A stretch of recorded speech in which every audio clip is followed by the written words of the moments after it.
மூல முதற்கடவுளாகிய விநாயகப் பெருமானை வணங்கிக் கொண்டு ஆஸ்ட்ரோ டிவி எஸ்எஸ் மணியன் நேயர்களுக்கும் ஜோதிட அன்பர்களுக்கும் வணக்கங்களையும் வாழ்த்துக்களையும் தெரிவித்து கொண்டு, எனது ஜோதிட ஆசானும் எனது தந்தையுமாகிய கோயில்பட்டி திரு கே சங்கரன் பிள்ளை அவர்களையும், எனது மானசீக ஜோதிட குரு ஜோதிட மாமேதை ஜோதிட கலையரசு ஐயா ஆதித்ய குருஜி அவர்களையும் வணங்கிக் கொண்டு, இப்பொழுது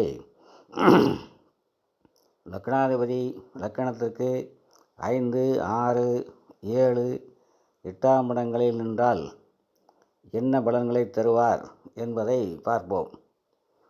முதலில் 5ஆம் இடம் சொல்வது என்ன, 5ஆம் இடத்தை கொண்டு என்ன அறியலாம் என்பதை பார்ப்போம். பூர்வ புண்ணியம், புத்திரம், குலதெய்வம், நல்ல சிந்தனை, சாஸ்திர ஆராய்ச்சி, அப்பாவுக்கு அப்பா அதாவது தாத்தா, ஒரு கம்பெனியோ ஆஃபீஸிலேயோ ஒரு நாட்டையோ நிர்வகிக்கும் திறமை, புகழ் பெறுதல், செய்யும் செயல்களை கலை நயத்துடன் செய்வது, திட்டமிட்டு செயல்படுவது, தெய்வ தரிசனம், மகான்கள் தரிசனம், மனிதநேயம் முதலியவற்றை சொல்லும் இடத்தில் லக்னாதிபதி பகை நீச வீடுகளில் இல்லாமல் நட்பு வீட்டில் இருந்தால் மேலே சொன்ன அனைத்து காரகத்துவங்களும் ஜாதகருக்கு கிடைக்கும். பூர்வ புண்ணியம் உண்டு, புத்திர புத்திரிகளால் சந்தோஷம் உண்டு, மனதில் நல்ல சிந்தனைகள் உண்டு, ஜோதிடம், வானவியல் மற்றும் சாஸ்திர ஆராய்ச்சிகளில் ஈடுபடுவார். பூர்வீக சொத்துக்கள் அதாவது தாத்தாவின் சொத்துக்கள் கிடைக்கும். நல்ல நிர்வாகத் திறமையும் ஏற்படும், புகழும் கிடைக்கும். கலைகளில் ஈடுபாடு, எதையும் கலை கண்ணோட்டத்துடன் பார்ப்பார், இதையும் திட்டமிட்டு செயல்படுவார். கோவிலுக்கு அடிக்கடி சென்று தெய்வ வழிபாடு செய்வார், மகான்களை தரிசிப்பார், மனித நேயத்துடன் நடந்து கொள்வார். லக்னாதிபதி 5ஆம் வீட்டில் பகநீசம் பெற்றிருந்தால் இதன் பலன்கள் முற்றிலும் மாறுபட்டு நேர்மாறான பலன்கள் நடக்கும். இருப்பினும் பகை நேசம் என்பது ஒளி இழந்த நிலை என்பதால் வளர்பிறை சந்திரன், தனித்த புதன், குரு, சுக்கிரன் பார்வையை பெற்றிருந்தால் இழந்த ஒளியை மீண்டும் பெற்று நல்ல பலங்களே ஜாதகருக்கு கிடைக்கும். இதற்கு பார்வை பலம் என்று பெயர்.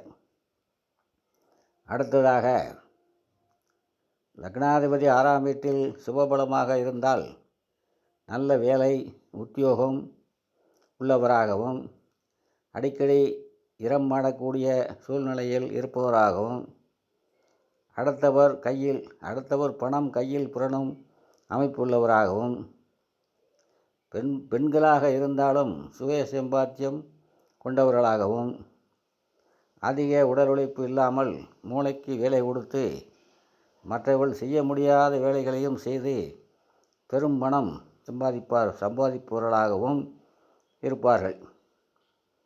லக்னாதிபதி 6ஆம் வீட்டில் பகநீசம் பெற்றிருந்தால் கடன், நோய், வம்பு வழக்கில் சிக்குபவராகவும், வேலை கிடைக்காமல் கஷ்ட ஜீவனம் நடத்துவராகவும் இருப்பார்.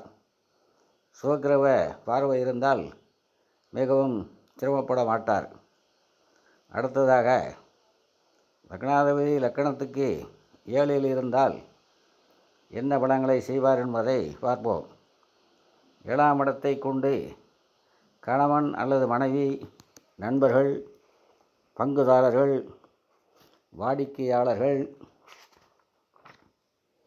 கூட்டு தொழில், அம்மாவின் அம்மா அதாவது பாட்டி, காமம், வசீகரம், இனிமையாக பேசுதல், இவை அனைத்தையும் சொல்லக்கூடியது 7ஆம் பாகமாகும். 7ஆம் இடத்தில் லக்னாதிபதி சுபபலத்துடன் இருந்தால் மேற்கண்ட காரத்துவங்கள் நல்லபடியாக கிடைக்கும். நல்ல மனைவி அல்லது நல்ல கணவன் அமைவார்கள்.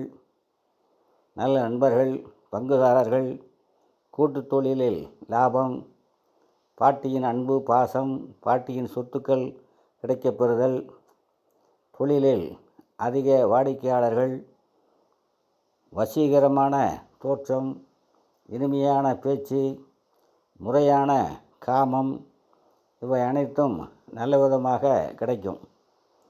பகை வீட்டிலிருந்து பாவக்கிரக பார்வை பெற்றிருந்தால் மேற்சொன்ன நல்ல பலன்களில் கொஞ்சம்தான் கிடைக்கும்.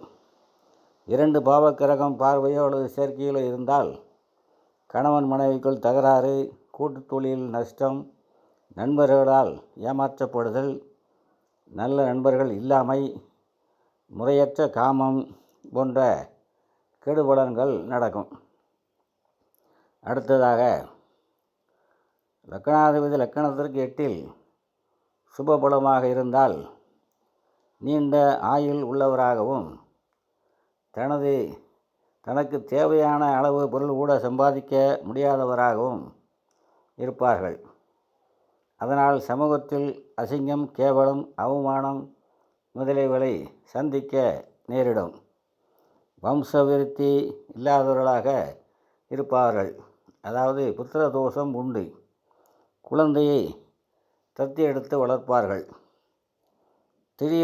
திடீரென உடலில் ஊனம் ஏற்படும்.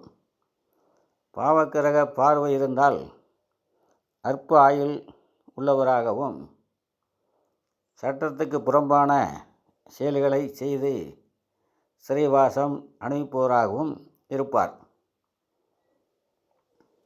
அடுத்தபடியாக 9, 10, 11, 12ஆம் பாவங்களில் லக்னாதிபதி நின்றால் தரும் பலன்களை அடுத்த பதிவில் பார்ப்போம். இத்துடன் இப்பதிவை நிறைவு செய்கின்றேன். எனது பதிவை பிடித்திருப்பவர்கள் லைக் செய்யவும், ஷேர் செய்யவும், கமெண்ட் செய்யவும், முக்கியமாக சப்ஸ்கிரைப் செய்யுமாறு அன்புடன் கேட்டுக்கொள்கிறேன். அனைவரும் நலமாக இருப்பீர்கள். வாழ்க வளமுடன்.